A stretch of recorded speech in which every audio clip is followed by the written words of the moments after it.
Hey everybody, welcome back to the 26th episode of Open Source for Business, brought to you by Open Teams. My name is Henry Badgery, and today I talked with Tobie Langel, the founder of UnlockOpen. UnlockOpen helps companies understand and also leverage open source software to recruit, retain, and foster top software engineering talent. In this podcast, Tobie dived deep into open source contribution policy best practices. And for those listening, you're probably thinking, I already have an open source contribution policy, but I promise you will learn a lot from this podcast about how you can make yours better. Now, whether you're a user, developer, manager, or just curious about the industry, open source is the place to find the information, news, training, and support that you need to thrive with open source software. Now that the introductions are out of the way, let's jump into this episode.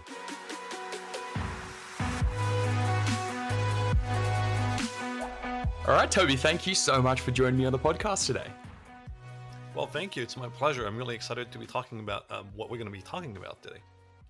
So am I. I've definitely been looking forward to it.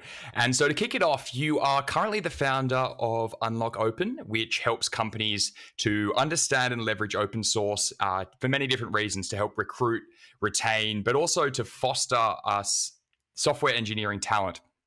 But before UnlockOpen, you worked at a number of large tech companies such as Facebook, Mozilla, Google, Intel, just to name a few.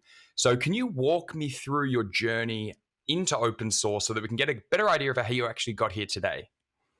Yeah, sure. I mean, just to be specific, most of the companies that you cited there were actually clients of mine as part of my company, like consulting firm, which is called UnlockOpen. I was, though, a full-time employee at Facebook for a few years in early 2010. I came to open source really completely by accident. I'm a musician by trade.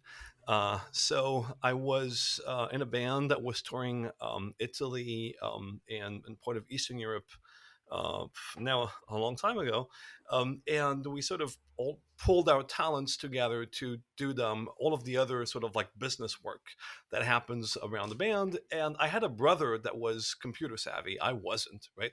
And so he sort of like taught me how to build a website using back then it was PHP and MySQL, the LAMP stack, I think it was called back then, the LAMP stack, yeah. And so I just like it really clicked. I just loved it. I had been like done physics and math in high school, and so it was just like really my thing. And so I built this website for our band, was a shop where you could order our CD, and then sort of like every musician in the city kind of came to me and said, your website is really nice. Like, did you do that? Could you do one for us? Right? And as folks that have know musicians or have tried that route, like actually earning a living out of playing music is very, very difficult. And so, that felt like an awesome sort of like side gig that could maybe possibly make me enough money to sort of live. And I got, really into the whole thing. We even like tried to start a startup with my brother back then on sort of that topic. And it's very shortly after that, or roughly at that time, Ruby on Rails came along, right? And it was essentially sort of like everything that we had to set up to be able to do that using like PHP was suddenly like there, right? And as part of Ruby on Rails, there was a lot of JavaScript going on, and suddenly you could like pull something into your cart, like drag and drop in the browser. It was just like pure magic to me. And I was just Magic. totally like, in love with the whole thing. So I started being very involved with the prototype JavaScript project and sort of like really learned JavaScript by going through the source code because there was no documentation, nothing, right, to understand what was going on. And then started actually in a project with a few folks that was documenting the project, right? And then that turned into being increasingly involved, contributing to the project itself and to the effects library that was on top. And finally becoming a maintainer of the prototype JavaScript library, framework, I think it was called back then, which for those that haven't started in tech as long as I have, like as long as ago as I have, like the prototype JavaScript library was really the sort of like the first foray into what became Web 2.0.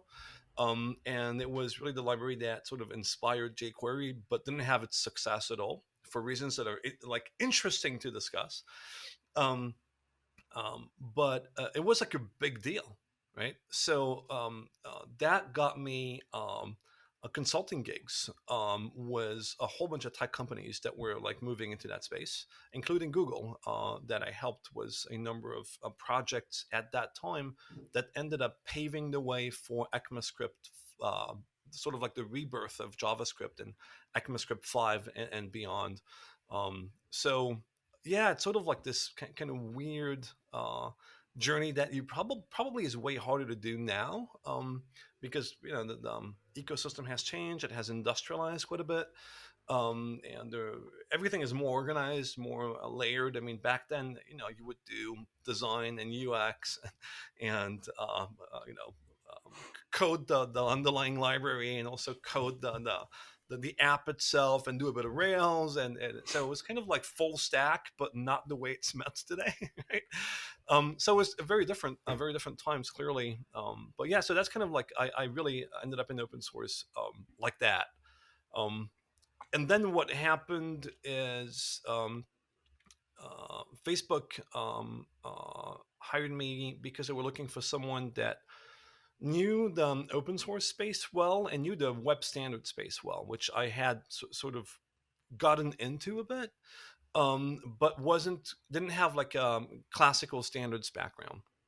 And so I did standards for Facebook, then actually became a W3C fellow on behalf of Facebook to start the project that is now known as Web Platform Tests, which is essentially like this huge suite of tests that make sure that all the different browsers actually support the specs in the same way, sort of like pass the same test. And then I moved into really like deeper into the web standards rabbit hole, all the way into actually editing the spec of the language in which you define APIs that then get implemented by browsers. So, like really deep down in that rabbit hole. And after that, there was a sort of like, it's a small community, right? It's essentially web browsers. And I wanted to sort of broaden a bit on my client base. And I also was interested to sort of like take a bit of a step back. And so really moved into more of a strategy role in open source and in standards. Both are sort of like interlinked very often. You have open source projects that are implementation of standards. You have standards that are increasingly built with open source technology and techniques and practices. And so, yeah, essentially right now I really focus more on helping organizations sort of like figure out these open spaces, essentially, and leverage them in ways that are good for their businesses, but also in ways that are just good practices and a great way of fostering happy engineers, folks that are able to work in a way that I like working, essentially, where there's a lot of freedom as to where in the stack you're operating, when, and where you can always really focus on doing the right thing at the time where it makes sense, rather than having to do lots of paperwork to get to the same place in 6 weeks later at best. Sorry, that was a super long intro. No, not at all. I think it's so fascinating and interesting. I haven't heard anyone who's rocked their way into open source. It's from. I was a jazz drummer. I jazzed my way into it. That's even worse. Jazzed your way into.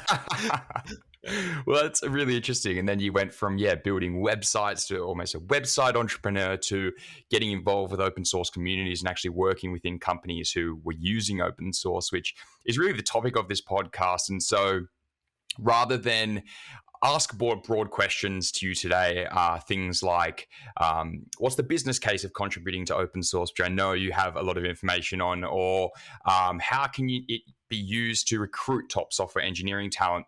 I kind of see those questions as things that people have heard a lot, at least in this podcast, we've heard it a lot. And the answers can be found on the internet a lot easier. And so I thought we'd focus this episode really on diving deep something you're definitely an expert in, and that is open source software contribution policies. So to begin, what is an open source contribution policy? So yeah, I think before I actually answer your question, which is a great question, I just want to make a quick point to sort of like underline what it is that you're saying. There is a lot of understanding now across the industry that open source is good for you, right? Not only good for the community, but also good for the business. And yet, not that many companies actually do it properly, right? And one of the ways that you actually do it properly is understand the how of doing it properly, and actually an open source contribution policy is a great way to actually implement this properly, right? So, what is an open source contribution policy? Well, as you're probably aware, and as our listeners here are probably aware, a lot of the value that you bring to a company as an employee is in the intellectual property, IP, as it's often called, that you create for that company. I mean, that's essentially true of white collar jobs, right? But specifically for software engineering, really that's what you're hired for, right? The code that you write is an intellectual property that belongs to the company. And in general, the basic sort of assumption is that intellectual property is more valuable when you keep it for yourself. It's like that's a competitive advantage. In practice, open source has shown for a very long time that that is not always the case. And that there are scenarios where actually sharing some of that open source, some of that intellectual property and then turning it into open source is more valuable than keeping it to you for yourself. So, what an open source contribution policy actually does is sort of determine when that's the case, and when your engineers, if you're an engineering manager or own a company, when your engineers should be or could be contributing to open source, and when they shouldn't. And it also open source policies in general also handle how you would use open source and comply to the requirements of using open source for your own products. So it's really kind of like IO in and out of open source, and sort of like a document that describes that. And in practice, those documents are kind of like treated as sort of like legalese that like sits in a corner that no one really wants to touch, but they're really critical in how they can help enable the right kind of culture that you want in your company. And so that's actually why I pay particular attention to them. In general, like I've seen in tech that there are some areas that are not given the kind of attention that they really deserve, and that sort of like has a lot of influence on company culture, and as a result, engineer well-being. And so, really focusing on those points, I think, is kind of really important. So, short answer is the open source contribution policy will determine how you can use software, but mostly how you can contribute back to it.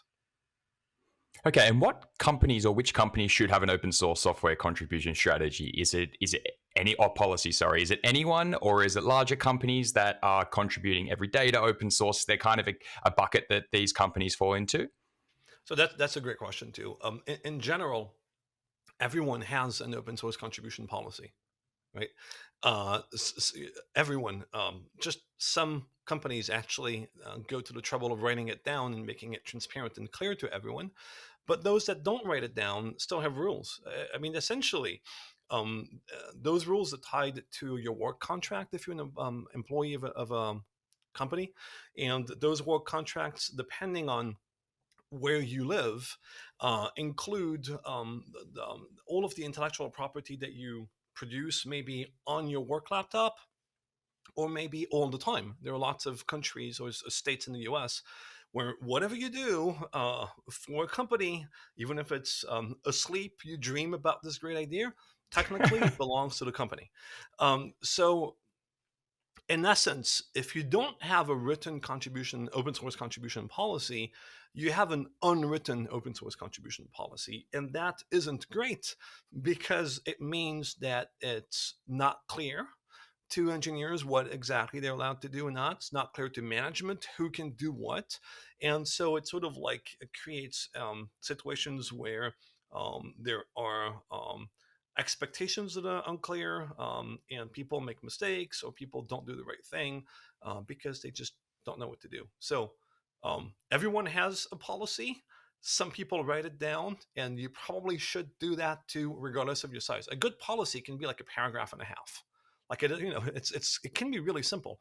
Buffer, the company that helps you sort of like buffer your tweets, Yep. has open sourced their open source contribution policy, and like I think it's like a page, right? It essentially says like contribute to.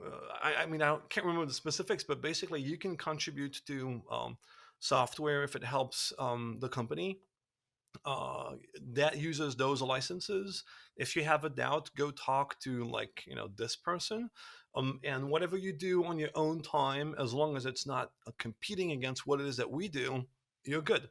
Something of that nature, right? It's like 5 lines, right? It doesn't have to be like this 20-page like terms of service was like lots of uppercase words and like all uppercase like things at the bottom of the page and like tiny text and all of the weirdness that you find in sort of like these docs. It can be like really short. Okay, that's really useful, that comparison. I guess that the example of what is a good open source contribution strategy, something that is small, concise, and really to the point. Because I think I've learned definitely in the last few months, people don't read things that you put in front of them. So if it is long and verbose, not everyone's a lawyer, and not everyone's going to spend their time. They don't read if they aren't really making the decision to read it. So that's really, really a great example. And what are some of the other things that you've seen companies do that I guess would fall under the bucket of a bad policy? Because my understanding is that it's really important to have it written down. But are there any kind of other examples that you can give of bad policy decisions that a company can make when it comes to contributing to open source? Because I'd love the listeners, anyone who is listening who does have an open source contribution strategy, and maybe they think, oh, this is fine, this is working. But I'd like them to kind of maybe see and open their mind a bit to see maybe it's not the best approach. Okay, well, there's a lot in that question. Um, and I think one of the first thing that you mentioned here is that a good policy is short. Um, and I think in general, sort of like every kind of agreement that you make between people should be which is what a policy is, right? Should be as short as and clear as possible. I mean, I'm a strong advocate of clear writing and of like no bullshit in general, right? And I just think that like pages and pages of like weird clauses that no one understands in documents is just a recipe for unhappiness, unclarity, and people just doing whatever it is that they want anyway, right? So this is something, by the way, that I see in large organizations that have extremely restrictive policies, is that their engineers end up like running in circles around it, right? They moonlight on the open source code. They go back at home and they do it, and from a legal perspective, that still puts the company in exactly the same bad position that they were trying to protect themselves from, except now they don't know about it, right? Like now it's done like in a way that they're not aware. So I mean, I just wanted to be clear about this. Um, a good policy is a policy that matches what it is that you're trying to do from a business perspective, right? There's like no good policy and bad policy. There are good, good business strategies and bad ones, right? But regardless, like a good policy is going to be bad if it's matched like a bad business strategy, right? But the role of the policy is to match the strategy. So depending on what it is that your company is doing, right? you will tend to be more restrictive or less restrictive in what you allow your engineers to do. If you're essentially selling IP, if your company is at a point in its life where what's really valuable to it is to collect, say, patents and then license those to other organizations. A lot of old tech companies right now are in that position, and that's what they do, right? Then obviously, um, uh, in that case, well, you don't really want to open source and give away those patents, because then where's your revenue going to come from, right? So, you want that kind of alignment. On the other hand, if you're a tech, like a modern sort of like trend-setting tech company that is really focused on building, software, kind of like everything that is not part of like the core of what it is that you're selling, you should probably open source. There's going to be huge benefits for it. So you want to have, like a good policy is one that is going to uh, clarify and match your business needs. And what's interesting, and I think like the sort of like underlying layer to your question is, how do you get there? Because that's the hard part, Yes. right? Very often, you will see sort of like a mismatch between what the policy is and what really would be good for the organization. And that often comes for historical reasons. In general, companies will tend to write down their policies when they sort of get a lawyer for the first time, a lawyer that looks at IP for the first time. And it turns out that most IP lawyers actually don't really know open source that well, don't really understand the culture, don't understand the benefits, and kind of are just looking at this and like, whoa, whoa, whoa, whoa, like, why would we do like give away IP? This is valuable, right? And so what generally tends to happen is an organization, as it's young, starts with unwritten policies, kind of like fairly flexible, right? And then as it grows, suddenly like legal shows up, and legal sort of like locks everything down, right? And really, that's where the tension is, right? The tension is between essentially, on one side, engineering, who has, whose role in the company is to innovate on technological aspects and sort of like create new or improve technological solutions for the company's business. And legal's role is there to sort of be really careful that the company doesn't do anything silly and sort of like try to reduce risk, right? So, how do you reduce risk to the maximum? You prevent everyone from doing everything, right? If you don't want to get run down by a car, stay home, right? Makes sense. So, A lot of so sense. no, it doesn't, right? I mean, like it doesn't, because like the role of a company and the role of like a person is to live their life. A company is to like, build a thriving business. And so that involves risk. And so once you understand that, you see that you have, on one hand, legal that wants to reduce risk, and on the other hand, engineering that wants to sort of like maximize its velocity and its ability to create new things and build value for the organization. And so you want to, uh, um, that's why you want to tie everything down to back to the business goals, right? Because that gives everyone sort of like the same destination, and helps, find sort of like chill engineering a bit. Tell them, okay, we can open source these things, but like if we open source everything, that's going to be kind of problematic for the business, right? And on the other hand, you can tell legal, well, yeah, okay, sure, like we're going to protect this, and we're going to be careful about, like the security concerns that you're worried about, and um, sort of avoid leaking stuff, like, I don't know, credentials, and put stuff in place for that. Um, but like you're going to give us a bit more leeway so that we can actually do the things that are good for the business. And so it's this tension, and I think this tension is actually very healthy, right? It's how a company sort of is in the best position to sort of mitigate risk, but not let risk mitigation sort of like stifle everything. Um, so yeah, really, it's interesting because it's really part of the most of the consulting work that I do really is about sort of like helping these conversations happen, right? Creating those channels. And it's kind of difficult because, well, first of all, it's, there's in engineering, I mean, engineers don't like lawyers, right? Like that's a thing. And lawyers kind of see engineers as sort of like, a bit of like these crazy, Unruly yes, children exactly, right, breaking exactly, things and right, exactly. There's that tension, and so and that tension is interesting because and I give a talk about this like very often. It's interesting because literally like engineering and legal are very different than lots of front, right? Legal is really law is really a culture of like picking up the phone and talking like synchronously to people, right? And engineering is really a culture of like using IRC or Slack and doing like async written, right? So ooh, big, big, big, big, yeah, big issue here.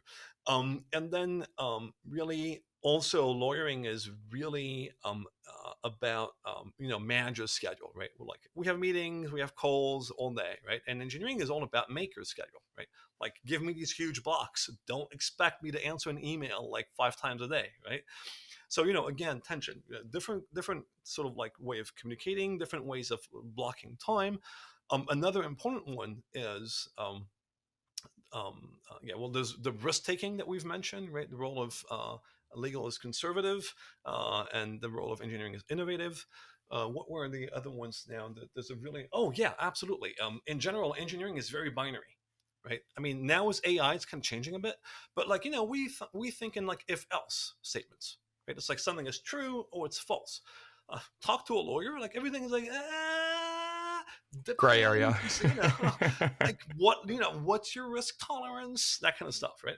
And so I mean you can imagine that these two sort of like really easily go head to head and like don't get anything done, right? Lawyers come out thinking, oh god, these engineers are like, right? But if you actually sort of understand these two things, sit in the middle, know these two cultures, you can create amazing outcomes where all of them come out super happy. It's like, oh, it turns out we can actually do all of the things we wanted to and even more, right? And on the other hand, they're like, oh, wow, it turns out like we're going to have a lot less work now and we have a lot more clarity into like what are actually the big legal issues that we have to watch out for. So if you do it properly, like you can, like, I hate the win-win thing. It's like, it sounds like, like bad CEO sort of like marketing, uh, but you can totally do that in that space. Yeah, I can give you. I'm going to give you one example.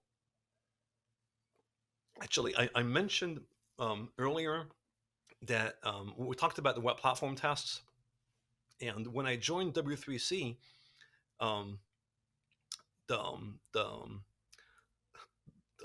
the contributor license agreement that you had to sign to actually be able to contribute to that test suite was nuts. I don't have any other word for it.